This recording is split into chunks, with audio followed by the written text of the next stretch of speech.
Game of Thrones: What Happened to Ghost, Jons Direwolf? Season 8, you need a JavaScript-enabled browser to watch videos. Game of Thrones Season 8, Episode 3 The Long Night aired on Sunday, marking the longest ever episode of the show. It also featured, Game of Thrones reached a major climax in its final season in The Long Night, the third of the show's final 6 episodes.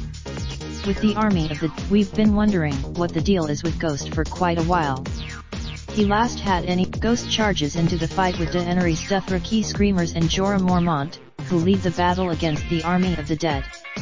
Slowly, it seems there's no white version of Ghost out there in the fields around Winterfell, despite the suggestion that the dire wolf might have fallen in battle. Though he never shows up, you can very briefly glimpse Ghost with the survivors of the Battle of Winterfell and They, which aired at the end of The Long Night. Look extremely not seeing what Ghost got up to in the Battle of Winterfell was definitely something of a bummer. In the early season, it's not clear what role Ghost might have, if any, going forward. We know Daenerys. Raindrop, drip, drop top, top smoking, no cooking the hot pot. Fucking on your bitch, yeah, that.